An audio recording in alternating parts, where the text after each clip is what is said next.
Assalamualaikum warahmatullahi wabarakatuh. Saya Yistiani dari kelompok 9 ingin menjelaskan tentang penilaian resiko kecurangan bersama dengan teman saya, yaitu Diana Nuramadani Priyanti. Nah, di sini kita akan membahas yaitu yang pertama, definisi kecurangan dan audit kecurangan. Yang kedua, jenis-jenis kecurangan. Yang ketiga, bagaimana pelaksanaan penilaian risiko kecurangan. Yang keempat, bagaimana respon risiko kecurangan. Dan yang kelima, apa saja area risiko kecurangan spesifik. Definisi kecurangan dan audit kecurangan. Menurut The Association of Certified Fraud Examiners, kecurangan atau fraud adalah perbuatan-perbuatan yang melawan hukum yang dilakukan dengan sengaja untuk tujuan tertentu, yaitu manipulasi atau memberikan laporan keliru terhadap pihak lain, dilakukan oleh orang-orang dari dalam atau luar organisasi untuk mendapatkan keuntungan pribadi ataupun kelompok yang secara langsung atau tidak langsung merugikan pihak lain. Jenis-jenis kecurangan. Yang pertama, kecurangan dalam laporan keuangan. Kecurangan dalam laporan keuangan merupakan salah saji atau penghapusan terhadap jumlah ataupun pengungkapan yang sengaja dilakukan dengan tujuan untuk mengelabui para penggunanya. Yang kedua, penyalahgunaan aset. Penyalahgunaan aset merupakan kecurangan yang melibatkan pencurian atas aset milik suatu entitas. Pencurian aset perusahaan seringkali menjadi perhatian penting manajemen tanpa melihat tingkat materialitasnya, karena pencurian kecil dapat dengan mudah meningkat ukurannya setiap. Kemudian di sini ada pelaksanaan penilaian risiko kecurangan. Ada 3. Yang pertama, kondisi yang menyebabkan terjadinya kecurangan dalam laporan keuangan dan penyalahgunaan aset. Yang kedua, faktor-faktor risiko untuk kecurangan dalam laporan keuangan. Dan yang ketiga, faktor-faktor risiko untuk penyalahgunaan aset. Kondisi yang menyebabkan terjadinya kecurangan dalam laporan keuangan dan penyalahgunaan aset, yaitu di sini ada insentif atau tekanan. Manajemen atau pegawai lainnya memiliki insentif atau tekanan untuk melakukan kecurangan. Yang kedua, kesempatan. Situasi yang memberikan kesempatan bagi manajemen atau pegawai untuk melakukan kecurangan. Yang ketiga yaitu sikap rasionalisasi. Adanya suatu sikap, karakter, atau seperangkat nilai-nilai etika yang memungkinkan manajemen atau pegawai untuk melakukan tindakan yang tidak jujur, atau mereka berada dalam suatu lingkungan yang memberikan mereka tekanan yang cukup besar, sehingga menyebabkan mereka membenarkan melakukan perilaku yang tidak jujur tersebut. Kemudian ada faktor-faktor risiko untuk kecurangan dalam laporan keuangan. Yang pertama, insentif atau tekanan. Sebuah insentif yang umum bagi perusahaan untuk memanipulasi laporan keuangannya adalah adanya penurunan dalam prospek keuangan perusahaan. Kemudian kesempatan. Meskipun laporan keuangan dari semua perusahaan potensial dapat terjadi manipulasi, resikonya menjadi lebih besar untuk perusahaan yang bergerak dalam industri yang melibatkan penilaian subjektif dan estimasi yang signifikan.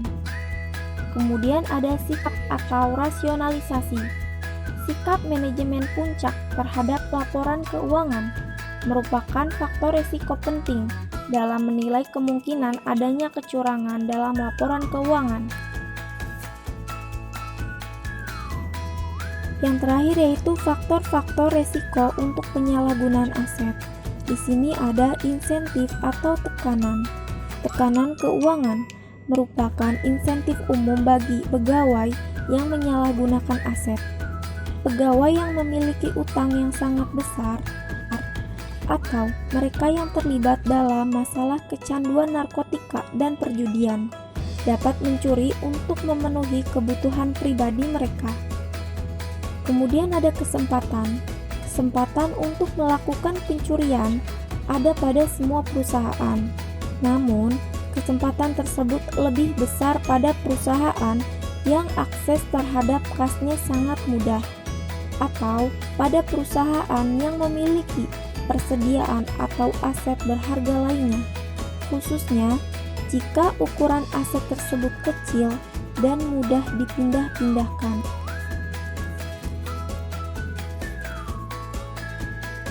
Subjudul yang keempat yaitu respon risiko kecurangan. Auditor memiliki tanggung jawab untuk menghadapi risiko kecurangan dengan merencanakan dan menjalankan audit untuk mendapatkan keyakinan yang memadai bahwa salah saji material, baik disebabkan oleh kesalahan maupun kecurangan, dapat terdeteksi. Yang pertama, skeptisme profesional.